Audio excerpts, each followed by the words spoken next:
बच्चों, आज के इस वीडियो में हम लोग चैप्टर नंबर 10 का दूसरा टॉपिक लेकर आए हैं, जिसका नाम है औद्योगिक उत्पादों में सूक्ष्म जीव। इसके पहले के वीडियो में हम लोग पढ़े घरेलू उत्पादों में सूक्ष्म जीव। तो यहाँ पर इस हेडिंग के अंतर्गत हम लोग पढ़ेंगे कि जो सूक्ष्म जीव है वह औद्योगिक जो उत्पाद है उसको बनाने में किस तरह से अपनी भूमिका निभाते हैं, या किस औद्योगिक उत्पाद में कौन सा सूक्ष्म जीव भाग लेता है, इसके बारे में हम लोग बात करेंगे। तो यहाँ पर सबसे पहले हम लोग ये देखेंगे, ये जो औद्योगिक उत्पादों में सूक्ष्म जीव है, इस हेडिंग में किन किन चीजों को हम लोगों को पढ़ना है। तो इसमें जो हम लोगों को पढ़ना है वो है अल्कोहलिक ड्रिंक, अल्कोहलिक ड्रिंक्स, या इसी को हम कह सकते हैं मादक पेय पदार्थ, मादक पेय पदार्थ। और क्या इसके अंतर्गत हम पढ़ेंगे एंटीबायोटिक्स, एंटीबायोटिक्स, या इसको हिंदी में बोलते हैं प्रतिजैविक। इसके अलावा एंजाइम पढ़ेंगे,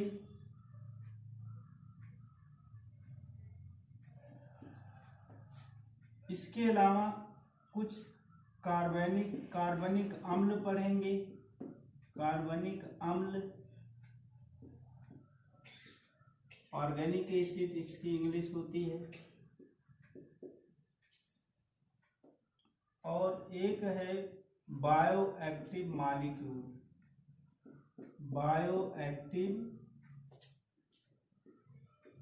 मॉलिक्यूल पढ़ेंगे, जैव सक्रिय अणु इसको बोलते हैं, जैव सक्रिय अणु। इसमें जो सूक्ष्म जीव है औद्योगिक उत्पादों में भाग लेकर के मानव को बहुत अधिक इनकम कमाने में अपनी भूमिका निभाता है। तो यहाँ पर हम लोग सबसे पहले ये जानेंगे अल्कोहलिक जो ड्रिंक्स है, या हम इसको बोलते हैं मादक पेय पदार्थ, मादक पेय पदार्थ। इसमें हम लोग देखेंगे कि ये किससे बनाया जाता है, कौन सा सूक्ष्म जीव इसमें भाग लेता है। इसमें अगर देखा जाए जो मादक पेय पदार्थ होगा वो जो तैयार होता है वह माल्टीकृत अनाज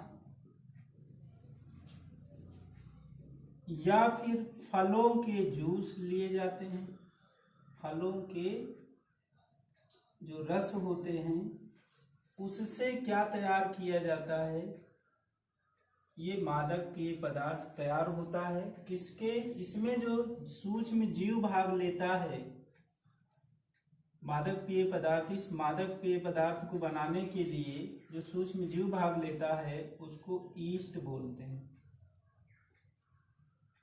ईस्ट, जिसका साइंटिफिक नेम आपको पिछले वीडियो में भी बताया गया है, सैक्रोमाइसीज, सैक्रोमाइसीज सेरेविसी।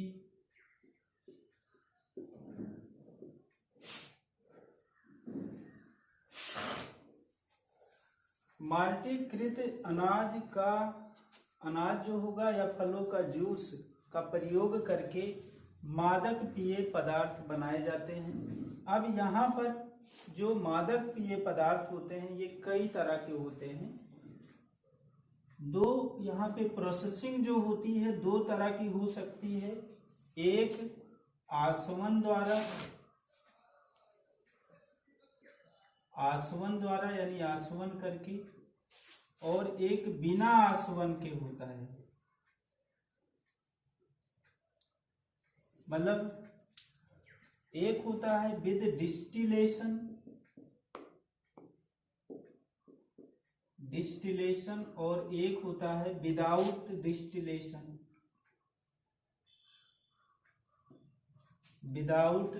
डिस्टिलेशन। तो जो विदाउट डिस्टिलेशन जो मादक पेय पदार्थ तैयार होते हैं वो होता है वाइन और बियर, वाइन तथा बियर होता है। और जो आसवन पद्धति यानी आसवन प्रोसेस के थ्रू, प्रक्रिया के थ्रू जो तैयार होते हैं वो होता है रम, ब्रांडी और विस्की होता है। रम, ब्रांडी और विस्की। कहने का मतलब अगर यहाँ पर देखा जाए जो मादक पेय पदार्थ होते हैं वह किस प्रकार का मादक पेय पदार्थ होगा वो निर्भर करता है। एक तो किस पर निर्भर करेगा, जो ये कच्चे पदार्थ जो लिए जाते हैं किस पर निर्भर करेगा, कच्चे पदार्थ पर निर्भर करेगा। और दूसरा ये जो प्रक्रियाएं होती हैं उस पर निर्भर करेगा कि कैसा, किस तरह का मादक पेय पदार्थ बनेगा। यहाँ पर एक ये है आया आसवन। आसवन क्या होता है? आसवन जो होता है या डिस्टिलेशन क्या होता है? डिस्टिलेशन में होता क्या है कि किसी को पहले तो गर्म करके उसको वाष्पीकृत किया जाता है और फिर उसको ठंडा करके लिक्विड में बदल दिया जाता है, द्रव में बदल दिया जाता है, तो वो प्रक्रिया आसवन कहलाती है। तो यहाँ पर एक में क्या होता है, आसवन के द्वारा होता है और एक में बिना आसवन के द्वारा। बिना आसवन के द्वारा जो बनेंगे वाइन और बियर बनेंगे, जबकि आसवन के द्वारा रम, ब्रांडी और विस्की ये बनते हैं मादक पदार्थ। यहाँ पर अगर देखा जाए कि जो माल्टीकृत अनाज होता है या फलों का जूस जो होता है वह कैसे कैसे बनता है, किस प्रक्रिया के द्वारा बनता है, तो इस प्रक्रिया को बोलते हैं किण्वन। क्या बोलते हैं? किण्वन बोलते हैं। यानी किण्वन क्रिया के द्वारा ये माल्टीकृत जो अनाज होगा या फलों का जूस वो बदलेगा किसमें, डिफरेंट टाइप के जो बीवरेज होते हैं, अल्कोहलिक बीवरेज, उसमें कन्वर्ट होगा। वो किस पर निर्भर करेगा, प्रक्रियाओं पर, या तो आसवन के द्वारा होगा या बिना आसवन के द्वारा होगा। किण्वन हम आपको पिछले वीडियो में बता चुका हूं कि किण्वन क्या होता है। अब यहाँ पर एक चीज और है, ये माल्टीकृत क्या होता है। जैसे इन मादक पेय पदार्थों को बनाने के लिए जरूरत क्या होती है, पहले अनाज को भिगो दिया जाता है, तो उन्हीं को भिगो करके और फिर उसको प्रयोग किया जाता है, यानी भिगो करके कुछ दिनों तक रखा जाता है, तो उस अनाज को माल्टीकृत अनाज बोलते हैं। तो इस तरह से ये आपका कंप्लीट हुआ। और इसमें जो क्वेश्चन पूछता है, कभी कभी ये क्वेश्चन पूछ लेता है कि उन मादक पेय पदार्थों को बताइए जो वाइन और बियर जो बिना आसवन के बनते हैं, तो आंसर वाइन और बियर होगा। या क्वेश्चन पूछ सकता है कि आसवन के द्वारा जो मादक पेय पदार्थ बनते हैं, तो आपका आंसर होगा रम, ब्रांडी और विस्की। या इसके अलावा इसमें कौन सा सूक्ष्म जीव भाग लिया है, तो वो हो जाएगा क्या, ईस्ट। और इसलिए इस ईस्ट को यहाँ पे वीवर ईस्ट भी कहते हैं इसको, क्योंकि ये बीवरेज को बनाने में भाग लेता है, इसलिए बीवर ईस्ट भी कहा जाता है, ये भी याद रखना है। इसके बाद हम लोग अगले टॉपिक पर चलते हैं और वह है एंटीबायोटिक्स। तो प्रतिजैविक में हम लोग देखेंगे प्रतिजैविक,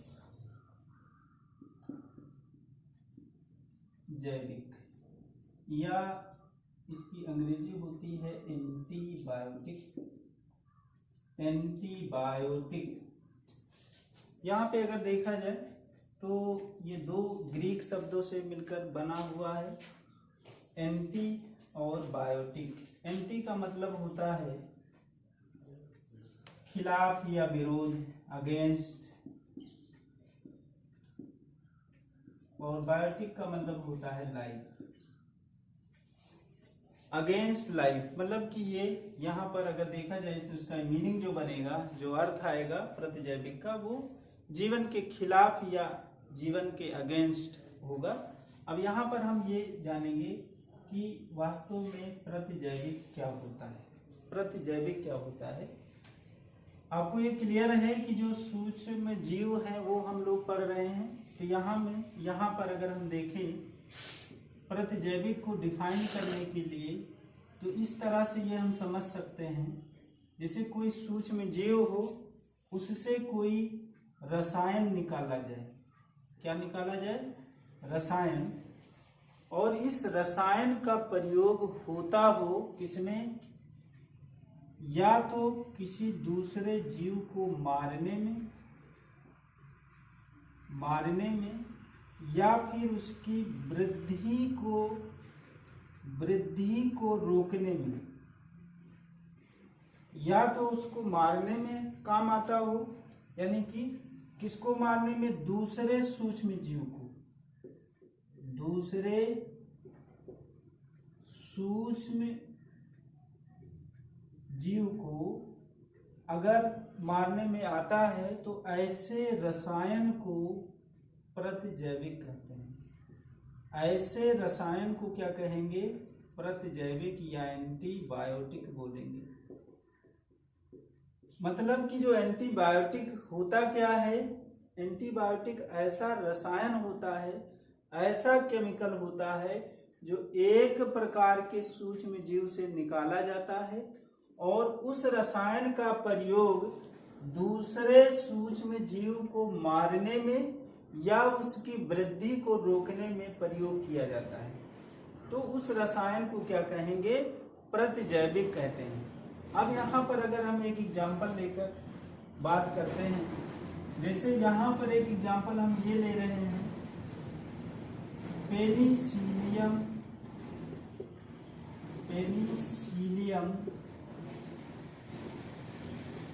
नोटेटम। पेनिसिलियम नोटेटम ये एक कवक है। ये एक क्या है? कवक है, फंगस है, और इससे निकाला जाता है एक रसायन जिसका नाम है पेनिसिलिन। एक रसायन निकाला जाता है जिसका नाम क्या है? पेनिसिलिन। और ये दूसरे प्रकार के, जैसे मान लीजिए बैक्टीरिया है, ये बैक्टीरिया को या तो मार देता है या फिर उसकी वृद्धि को रोक देता है। उसकी वृद्धि को रोक देता है, तो इसलिए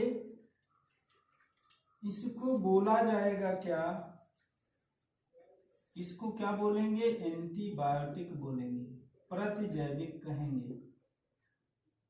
मतलब यहाँ पर जो पेनिसिलिन है ये एक प्रतिजैविक है, क्योंकि वह एक प्रकार के सूक्ष्म जीव, आपको पहले बता चुका हूँ, सूक्ष्म जीवों के 5 मुख्य समूह है, जिसमें कवक है, जीवाणु है, और ऐसे बहुत सारे, यानी 5 बताया हूँ, जिसमें ये कवक से निकाला गया, एक सूक्ष्म जीव से निकाला गया और उसका प्रयोग दूसरे प्रकार के सूक्ष्म जीव बैक्टीरिया को मारने के में प्रयोग किया गया। तो इसलिए यह जो रसायन हुआ वो क्या हुआ? एंटीबायोटिक हुआ, प्रतिजैविक हुआ। तो ये डिफिनीशन क्लियर हो गया होगा, परिभाषा आप आसानी से लिख सकते हैं।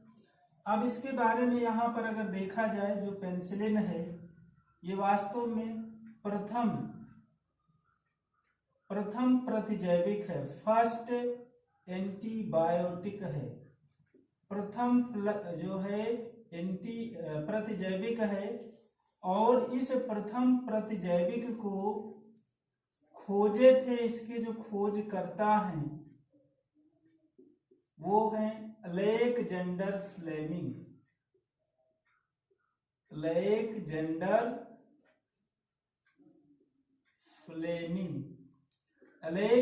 फ्लेमिंग ने क्या किया था, इस प्रथम एंटीबायोटिक को, प्रथम प्रतिजैविक को खोजा था। और बाद में यहाँ पर इसके शक्ति का तथा इसके प्रभाव के बारे में बाद में एक दूसरे वैज्ञानिक थे, वो कौन थे, अर्नेस्ट तथा फ्लोरी ने इसके शक्ति और प्रभाव के बारे में बताया था। फिर बाद में इन लोगों को, यहाँ पर अगर देखा जाए, जो एंटीबायोटिक है, इस एंटीबायोटिक का, पेनिसिलिन का, इसका प्रयोग द्वितीय जो विश्व युद्ध हुआ था, द्वितीय विश्व युद्ध में जो घायल सैनिक थे उनके उपचार में इसका प्रयोग किया गया था। और फिर इसी कारण से यहाँ पर, क्योंकि काफी इफेक्टिव थी, इसलिए इन तीनों वैज्ञानिक अर्नेस्ट, फ्लोरी और फ्लेमिंग को 1945 में नोबेल पुरस्कार दिया गया था। नोबेल पुरस्कार दिया गया था। अब यहाँ पर थोड़ा सा ये जान लेना है कि जो पेनिसिलिन प्रतिजैविक, प्रथम जो प्रतिजैविक है, वह एक जो खोज है वो कैसे हो गई थी। तो यहाँ पर थोड़ा सा ध्यान दीजिए कि जो अलेक्जेंडर फ्लेमिंग थे वो एक प्रयोग कर रहे थे। वो जो प्रयोग कर रहे थे, एक जीवाणु पर प्रयोग कर रहे थे। उस जीवाणु का नाम था स्टेफाइलोकोकस।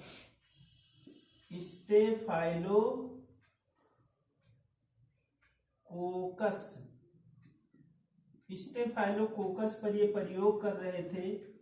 तो उन्होंने कुछ प्लेट को बिना धुले हुए ही क्या हुआ, रख दिया, जिसमें ये पाया कि इस पर कुछ जो है कवक या मोल्ड्स कवक उगाए थे। और इस कारण से कवक के उगने से फिर इस जीवाणु की जो वृद्धि थी वो रुक गई थी। और उसके बेस पर फिर उन्होंने ये पता लगाया, ये समझा कि इस कवक में कुछ न कुछ ऐसी चीजें हैं जो इस जीवाणु की वृद्धि को क्या करता है, रोक देता है। तो इस बेस पर क्या हुआ कि ये पेनिसिलिन की खोज हुई। और इसके बाद प्रथम प्रतिजैविक के बाद बहुत सारे प्रतिजैविक क्या हुए, तैयार हुए। और अब तो इस समय अगर देखा जाए तो बिना प्रतिजैविक के, बिना एंटीबायोटिक के जीवन जीना ही संभव नहीं है। इसके बाद हम लोग देखते हैं अगला जो टॉपिक है वो है एंजाइम। इसके बाद हम लोग देखेंगे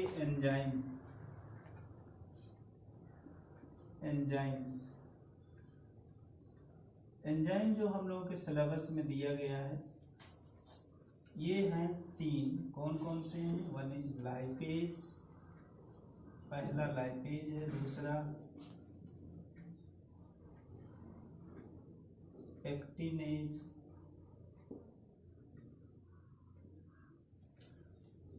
एंड प्रोटियोजेज दूसरी एंजाइम हो गई। और तीसरी जो है वह है, तो तीसरी एंजाइम है स्ट्रेप्टोकाइनेज। स्ट्रेप्टोकाइनेज। ये 3 एंजाइम के बारे में हम लोगों को पढ़ना है और याद भी ये रखना है। यहाँ पर अगर देखा जाए तो इसका सोर्स आपकी एनसीईआरटी की बुक में दिया गया है। इन दोनों के सोर्स नहीं दिए गए हैं कि ये कहाँ से मिलता है। तो यहाँ पे इसका ये तो जरूर याद रखना है, स्ट्रेप्टोकोकस,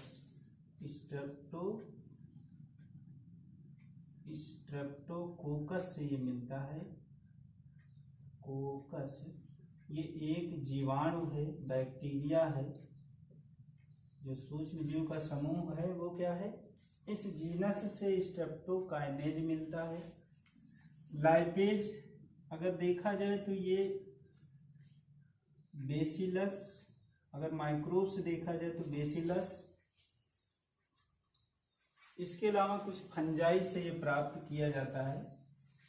लेकिन इसके अलावा भी अगर देखा जाए तो हम लोगों के जो डाइजेस्टिव ग्लैंड है या एनिमल के डाइजेस्टिव सिस्टम से रिलेटेड जो पार्ट होते हैं उसमें भी लाइपेज बनता रहता है।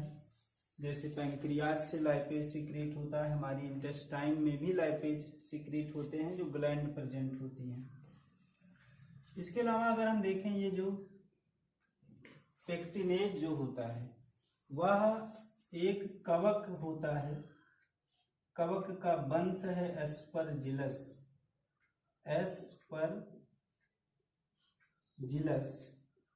इससे प्राप्त किया जाता है। अब यहाँ पर आपको जो याद रखने वाली चीज है, ये तो क्वेश्चन पूछ सकता है कि स्ट्रेप्टोकाइनेज एंजाइम किस सूक्ष्म जीव से प्राप्त किया जाता है। तो एकदम ये आपको याद रखना होगा, स्ट्रेप्टोकोकस। इनको अगर याद भी नहीं रखते हैं तो कोई दिक्कत नहीं है, क्योंकि ये आपकी एनसीईआरटी की किताब में दिया नहीं गया है और एनसीईआरटी ही से पेपर बनेगा। इसमें अब यहाँ पे हम लोगों को ये याद रखना है कि इनके काम क्या हैं। तो इसका अगर लाइपेज का देखा जाए तो पहला अगर काम देखा जाए तो डिटर्जेंट के संरूपण में इसका उपयोग होता है। पहला इसका जो काम हो जाएगा इस एंजाइम का। और दूसरा होता है तेल के धब्बों को हटाना। तेल के धब्बों को हटाना मतलब अगर कपड़े पर यानी कपड़े पर अगर तेल के धब्बे लग गए हैं तो उन तेल के धब्बों को हटाने के लिए इस एंजाइम का प्रयोग किया जाता है। दूसरा आपका पेक्टिनेज और प्रोटियोजेज जो है उसका क्या काम होगा, वो किस पर्पज के लिए प्रयुक्त होता है। तो जो फल के जूस होते हैं, जो फलों के जूस जो होते हैं या फलों के रस को स्वच्छ बनाना होता है। स्वच्छ बनाना, ये काफी साफ सुथरा ये रखता है। इसका प्रयोग कर दिया जाता है जिससे वो बहुत ही क्लियर होता है, बहुत ही साफ होता है पेक्टिनेज। और इसका प्रयोग करने से वो फलों का जो रस होगा बहुत ही अच्छा दिखता है। और यहाँ पर ये बहुत ही इंपॉर्टेंट है, जनरली आपके एग्जाम में पूछा ही जाता है स्ट्रेप्टोकाइनेज इसका क्या काम होता है। तो इसमें जो स्ट्रेप्टोकाइनेज जो होता है इसका जो मेन रोल होता है वो कभी या हृदयाघात अगर हो गया है, क्या हृदयाघात मतलब हार्ट अटैक हो गया है, तो उस केस में क्या होगा, हार्ट अटैक के केस में कभी कभी क्या होती है कि रुधिर वाहिनियों में क्लॉट जम जाता है। रुधिर वाहिनियों में क्या होता है, थक्का जम जाता है। तो उस थक्का को रिमूव करने के लिए इसका प्रयोग किया जाता है। हृदयाघात के दौरान या हृदयाघात वाले रोगियों, इस तरह से ज्यादा सही रहेगा, वाले रोगियों के रुधिर वाहिनियों में रुधिर का थक्का हटाने के लिए इसका प्रयोग किया जाता है, वो भी थक्का स्फुटन के रूप में। थक्का स्फुटन या इसी को क्लॉट बूस्टर कहते हैं। क्लॉट बूस्टर के रूप में प्रयोग किया जाता है, के रूप में क्या होता है, इसका प्रयोग होता है। तो याद ये रखना है पूरी तरह से, स्ट्रेप्टोकाइनेज किससे मिलता है, तो स्ट्रेप्टोकोकस से मिलता है। इसका क्या उपयोग होता है, तो इसका उपयोग क्या है, हृदयाघात वाले रोगियों के रुधिर वाहिनियों में रुधिर का थक्का हटाने के लिए। और ये किस रूप में प्रयोग होता है, क्लॉट बूस्टर के रूप में इसका प्रयोग होता है। इसके बाद यहाँ पर कार्बनिक अम्ल अब देखेंगे, जो अगला है कार्बनिक अम्ल, ऑर्गेनिक एसिड और अल्कोहल। इसमें देखिए जो कार्बनिक अम्ल हम लोगों के सिलेबस में जो दिया गया है वो है acetic acid, butyric acid, lactic acid और सिट्रिक एसिड। इससे जो क्वेश्चन पूछे जाते हैं, तो क्वेश्चन ये पूछ सकता है कि जो कौन सा सूक्ष्म जीव लैक्टिक एसिड बनाता है, या लैक्टिक एसिड किस सूक्ष्म जीव से प्राप्त होता है, एसिटिक एसिड किस सूक्ष्म जीव से प्राप्त होता है, या बाइट्यूरिक एसिड किस सूक्ष्म जीव से प्राप्त होता है। या उल्टा भी क्वेश्चन पूछ सकता है कि एसिटोबैक्टर एसिटी से कौन सा एसिड मिलता है। तो ये आपको इस तरह से याद रखना होगा। यहाँ पर अगर देखा जाए तो ये जो होता है ये फंजाई है, और अन्य सभी जो है बैक्टीरिया से बिलोंग करते हैं। ये सभी क्या है, बैक्टीरिया है।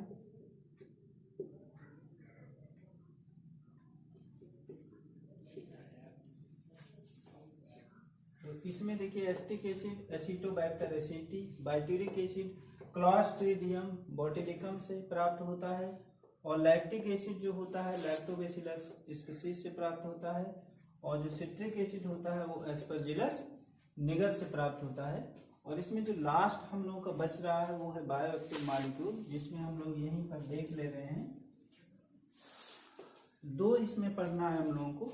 एक तो हो जाएगा आपका क्या बोलेंगे, साइक्लोस्पोरिन, ये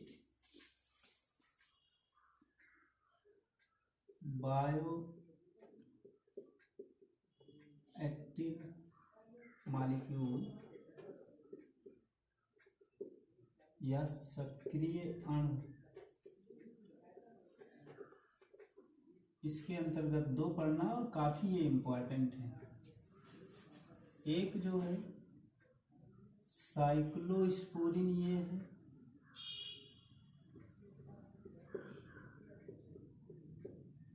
और दूसरा स्टैटिन है। क्या है, स्टैटिन। दोनों का सबसे पहले तो सोर्स पता करेंगे कि हाँ किससे ये मिलता है। साइक्लोस्पोरिन ये जो होता है एक कवक जिसको बोलते हैं ट्राइकोडर्मा,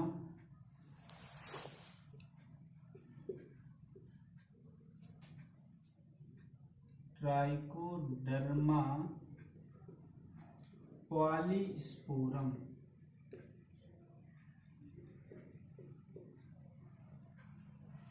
और ये जो होता है दूसरा स्टैटिन, वो भी एक कवक से ही प्राप्त होता है, मोनेस्कस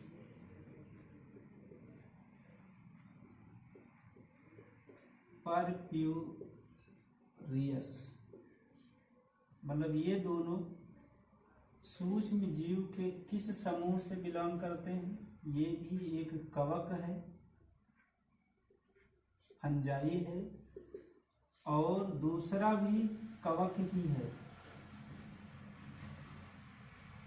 ये दूसरा भी कवक है। अब क्वेश्चन इसमें ये पूछता है कि ये दोनों जो बायोएक्टिव मॉलिक्यूल होते हैं वो मिलते किससे हैं। जो ट्राइकोड यानी कि साइक्लोस्पोरिन, ये तो एक तो ट्राइकोडर्मा पॉलीस्पोरम से मिलेगा, और इसका काम क्या होता है, किसमें ये काम आता है। तो यहाँ पर इसका प्रयोग, मान लीजिए कोई ऐसा व्यक्ति है जिसका कोई अंग खराब हो गया है और उसमें ये संभावना है कि वो अंग उसमें लगाया जा सकता है, यानी कि अंग का प्रत्यारोपण किया जा सकता है, ऑर्गन ट्रांसप्लांटेशन किया जा सकता है, तो उस केस में ये इम्यूनोसप्रेसिव एजेंट के रूप में कार्य करता है। तो यहाँ पर ये हो जाएगा, इसका अगर साइक्लोस्पोरिन ये का अगर कार्य देखा जाए तो क्या होगा, और अंग प्रत्यारोपण के समय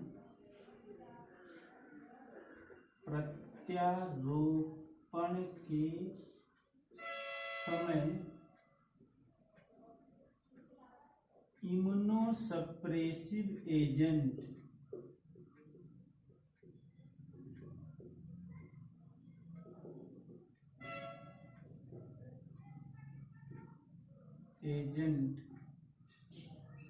के रूप में कार्य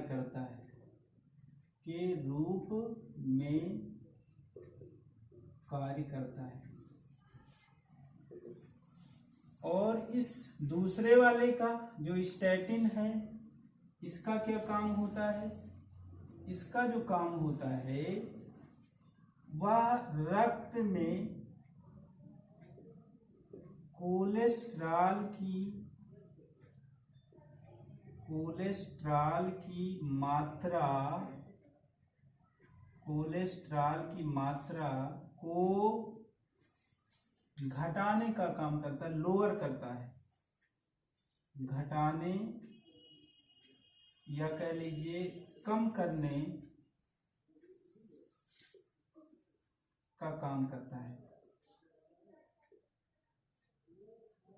तो इस तरह से ये आपका हम लोग औद्योगिक उत्पादों में सूक्ष्म जीव ये पढ़ रहे थे, जिसमें इतने तरह के मटेरियल हम लोग पढ़े, जिसमें जो मिलते किससे हैं, किन्हीं ना किन्हीं सूक्ष्म जीवों से। यहाँ पे थोड़ा सा एक चीज आपको देखना, औद्योगिक उत्पाद, और जो औद्योगिक उत्पाद होते हैं वह बहुत लार्ज स्केल पर, बहुत बड़े पैमाने पर बनाए जाते हैं, और बड़े पैमाने पर बनाए जाने के लिए बहुत ज़्यादा सूक्ष्म जीवों को फिर उनकी वृद्धि कराया जाता है, और उन फिर वृद्धि कराने के लिए एक बड़े बर्तन की ज़रूरत होती है, और उस बड़े बर्तन को फर्मेंटर कहते हैं। ये शुरुआत में बताना चाहिए था, क्या बोलते हैं, फर्मेंटर, या इसको किण्वक बोलते हैं, किण्वक कहते हैं। क्वेश्चन ये भी पूछ सकता है कि किण्वक क्या होते हैं। तो किण्वक वास्तव में एक बहुत बड़ा बर्तन होगा जिसमें सूक्ष्म जीवों की वृद्धि के लिए मतलब प्रयोग किया जाता है, जिससे हम बहुत ज़्यादा मात्रा में कोई भी जो पदार्थ हम पाना चाह रहे हैं वो उन सूक्ष्म जीवों से प्राप्त कर सकें। तो किण्वक क्या होता है, एक बड़ा बर्तन होता है जिसमें सूक्ष्म जीवों को की वृद्धि की जाती है, जो भी पदार्थ प्राप्त करना होता है उसके लिए। तो इस तरह से जो हमारा औद्योगिक उत्पादों में सूक्ष्म जीव है वो कंप्लीट हुआ। फिर हम एक नए वीडियो के साथ अगला टॉपिक जो इसका 12 का होगा उसमें आएंगे। और अगर आपको वीडियो अच्छा लगा हो तो इसको शेयर कर दीजिए, कमेंट कर दीजिए। अगर चैनल अभी तक सब्सक्राइब न किए हों तो चैनल को भी सब्सक्राइब कर लीजिए।